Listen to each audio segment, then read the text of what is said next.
किंतु समुद्र को अतिक्रम कर जाउछन्ति ना नहीं किपरि जाउछन्ति जहाज द्वारा जहाज रे बसिले समुद्र अतिक्रम कर जाई पारछन्ति सेपरि ए संसार सिंधु को अतिक्रम करिया मध्य गोटे जहाज अछि से जहाज कण ना लीला कथा रस निसेवेण अंतरस्य पुरुषोत्तमस्य पुरुषोत्तम भगवानंकर लीला कथा को जदि आमे एकाग्र चित्रे श्रद्धार सहित मन को कान को दे श्रवण करिबा आमे केतबळ संसार अतिक्रम हो जिवो केतबळ आमे संसार पार हो जाम जानि परिबा नाही तेणु ए संसार को पार होय पई गोटे मात्र उपाय साधु संगरे लीला कथा श्रवण कीर्तन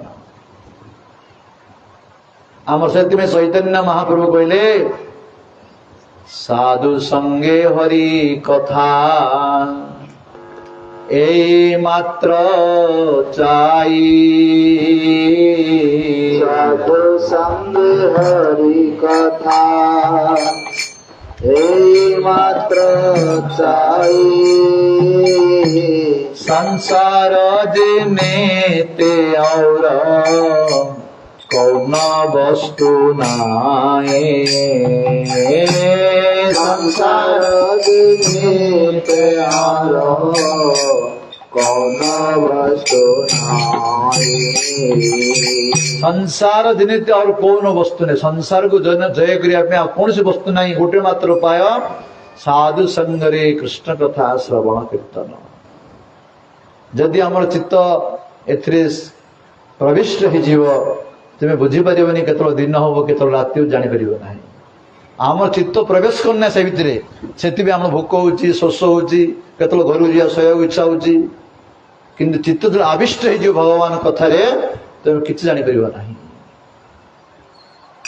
जितेबले सुखदेव गोस्वामी परीक्षित महाराज को ये भागवत कथा कहते 7 दिन काल तांकर कथा आम भाया घंटे 2 घंटा नहीं 7 दिन कंटिन्यू 24 घंटा दिन को इंटू 7 दिन जितेबले 4 दिन कथा कहले नवम स्कंद पदे 4 दिन गला पंचम दिन 10म स्कंद आरंभ हम 4 दिन हला परे सुखदेव कहले परीक्षित को परीक्षित तुम्हें 4 दिन है शोन खाइन पानी मध्य पीन जाओ किसी जलपान करी आस तापर आम कथा आरंभ करिबा सेतबेले परीक्षित कहले हे महाराज जो दिने मते एई भोक शोष होइथिबा जोगो बड़ अपराध करथिली जने वैष्णव को देहरे साप लगैथिली जहा फल मत अभिशाप मिलता कहीं भोक शोष जो किंतु आज मत मोटे भोक शोष होनी कहीं आपणकर मुखार बिंदर जो भगवान कथा रूपक अमृत मु पान करुच्ची मत भोक नाई शोष नाई आपण कथा बंद करंतु नाई कथा आपण निरंतर कही चलंतु श्रवण करी जितेबले सुखदेव गोस्वामी प्रसन्न हो गले परीक्षित वास्तव में तुम सम्यक व्यवस्थित बुद्धि तुम व्यवस्थित बुद्धि अट तुम वास्तव में हरिकथा श्रवण कर अधिकारी अट पुणी कथा कीर्तन आरंभ कले तेणु भगवान कथा जदि आम एकाग्र जिते श्रवण करवा आम भोक शोष भूली जा से परम सुख परम आनंद आमर चित्त निमग्न हो भगवान श्रीकृष्ण सहित आमर गजानन गोटे सुंदर लीला होता जड़े ब्रजवाई सन्थ कहते जिते प्रभु बाल लीला कर जशोदा गृह जशोदा माता भगवान किपरि भल पाउछंती बात्सल्य भाव भगवान को भल पाइबार भजन करिवार 5टी रस अच्छी शांत दास्य सख्य बात्सल्य मधुर এই ପାଞ୍ଚଟି ରସ ଦ୍ୱାରା ଭଗବାନଙ୍କୁ ଆମେ ବ୍ରଜେନ୍ଦ୍ର ନନ୍ଦନ ଶ୍ରୀକୃଷ୍ଣଙ୍କୁ ଭଲ ପାଇପାରିବା, ଭଜନ କରିପାରିବା। এই ପାଞ୍ଚଟି ରସରେ ମଧ୍ୟ ଭକ୍ତମାନେ ଶାନ୍ତ ରସକୁ ପସନ୍ଦ କରନ୍ତି ନାହିଁ, ଦାସ୍ୟ ରସକୁ ଆରମ୍ଭ କରନ୍ତି। ଦାସ୍ୟ ମାନେ ଭଗବାନଙ୍କର ଦାସ, ଭଗବାନଙ୍କୁ ଦାସ ରୂପରେ ବା ସଖା ରୂପରେ ବା ପୁତ୍ର ରୂପରେ ଏହିପରି ଯଦି ଆମେ ଭଗବାନଙ୍କୁ ଆରାଧନା କରିବା ତାହେଲେ ଆମର ଭଗବାନ ଆମ ପ୍ରତି ପ୍ରସନ୍ନ ହେବେ, ତାଙ୍କ ସହିତ ଆମେ ସମ୍ବନ୍ଧ ସ୍ଥାପନ କରିପାରିବା। କେବଳ ଭଗବାନ ବୋଲି ଯଦି ଆମେ କହିବା ତାହେଲେ ଭଗବାନ କୋଉଠି, ତମେ କୋଉଠି? ସେ ତ ଅନନ୍ତ କୋଟି ବ୍ରହ୍ମାଣ୍ଡର ମାଲିକ, ତୁମେ ତାଙ୍କୁ କୋଉଠି ପ୍ରାପ୍ତ କରିପାରିବ? ଆଉ ଭଗବାନ ସେଥିରେ ପ୍ରସନ୍ନ ହେବେ ନାହିଁ। ଭଗବାନ ନିଜେ କହୁଛନ୍ତି, ଶ୍ରୀମନ୍ତ କୃଷ୍ଣଦାସ କବିରାଜ ଗୋସ୍ୱାମୀ ବର୍ଣ୍ଣନା କରୁଛନ୍ତି, ଭଗବାନ କହିଲେ ମୋର ପୁତ୍ର ମୋର ସଖା ମୋର ପ୍ରାଣପତି,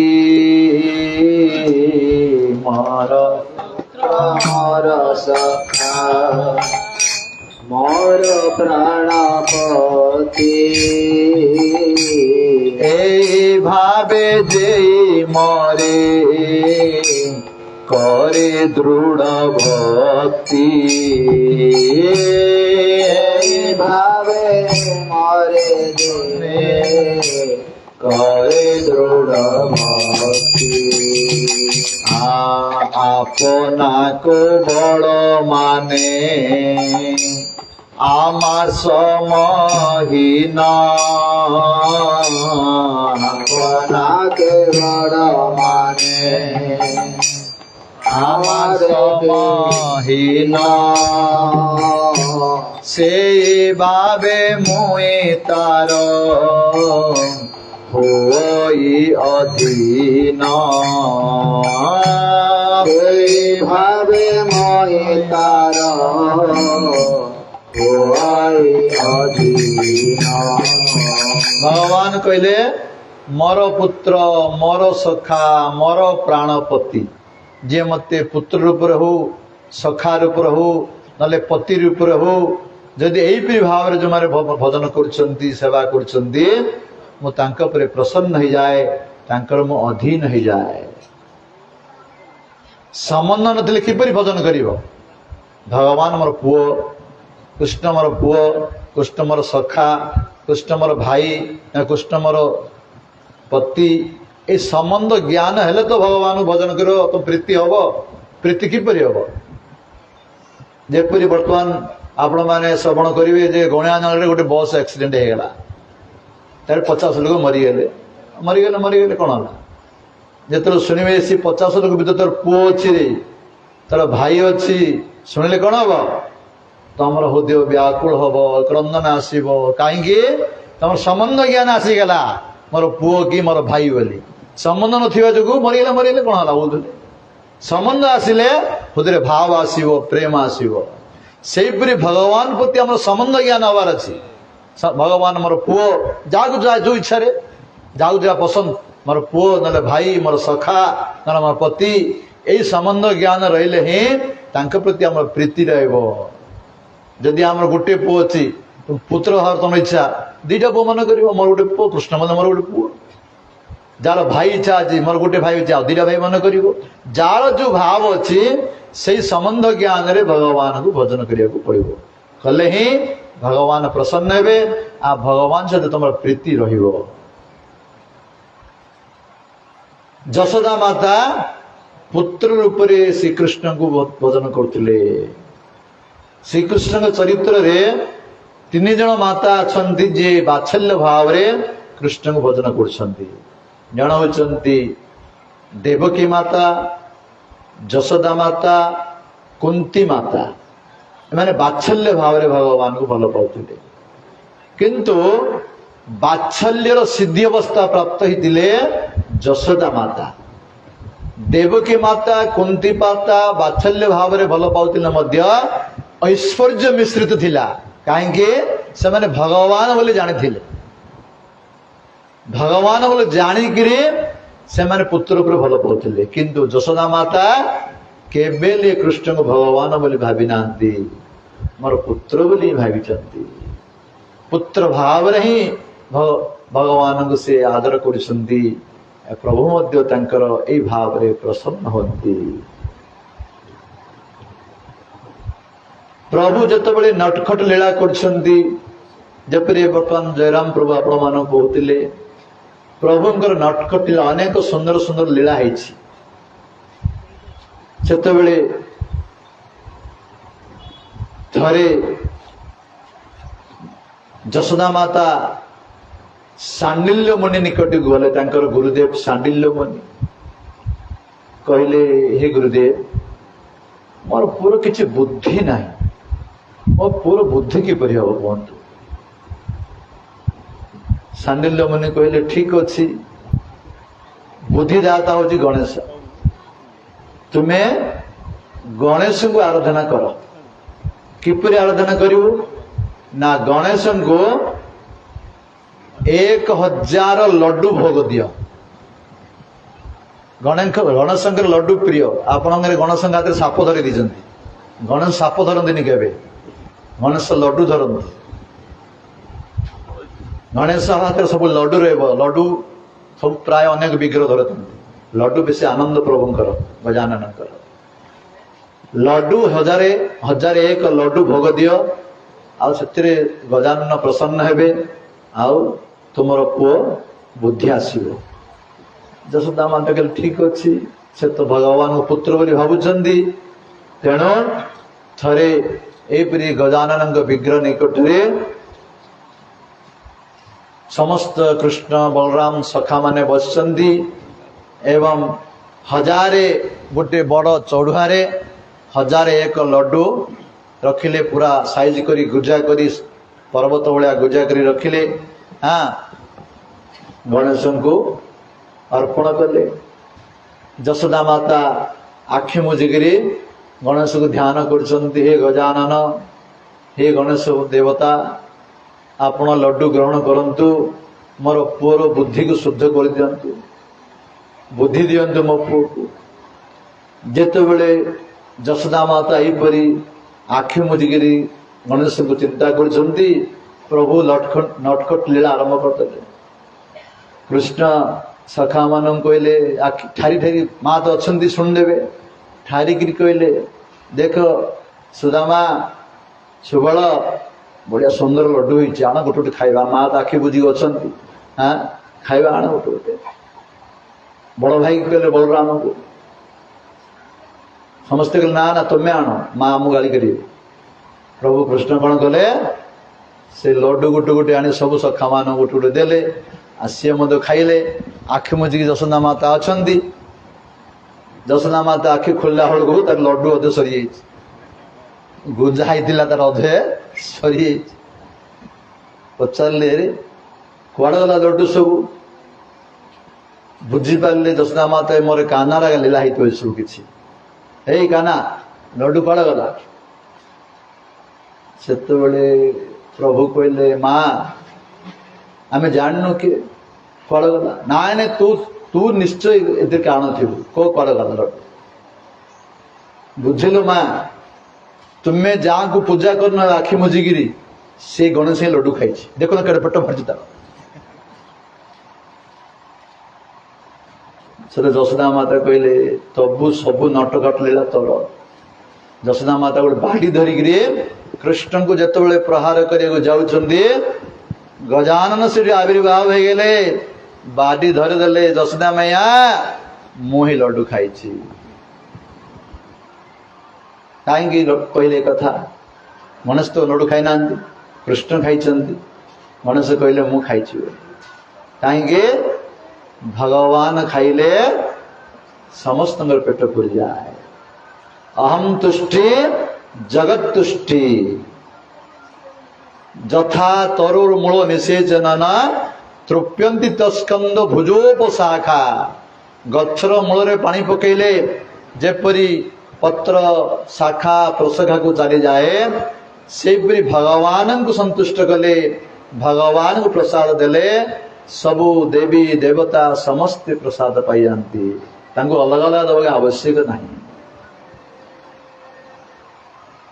भगवान संतुष्ट समस्त संतुष्ट जेपरी आमर द्रौपदी लीलारे गोटे लीला अच्छी महाभारत रे जेतेबेले बणरे थिले वनवास कष्ट पाउथिले पांडव माने 12 वर्ष काल वनवास एक वर्ष काल गुप्त वनवास जेतेबेले वनवास रे कष्ट पाउथिले से समय कौन है द्रौपदी पाखरे गोटे थाली थिला सूर्य देवता गोटे थाली देथिला अक्षय पात्र जहाँ कहुए अक्षय पात्र अर्थ से क्षय हम ना से जेते प्रसाद बाहर बाहर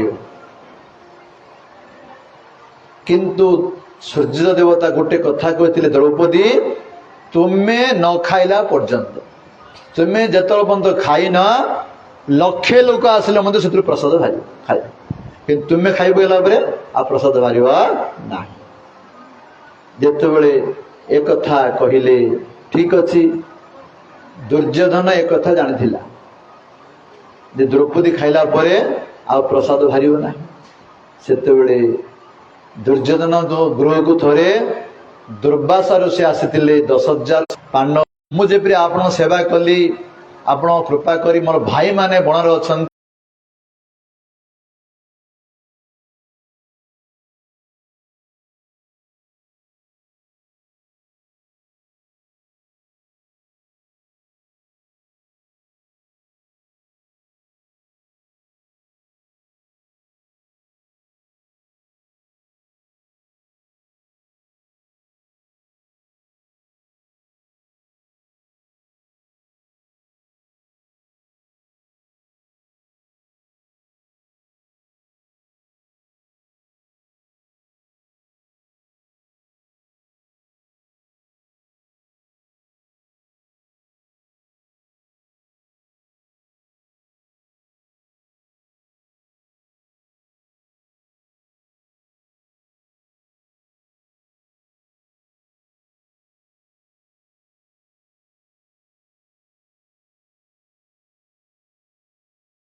ରଖିଲେ ସେଥିରେ ସୁନା ହୀଳା ନୀଳା ମୋତି ମାଣିକ୍ୟ ଭର୍ତ୍ତି ହେଇଯାଇଛି।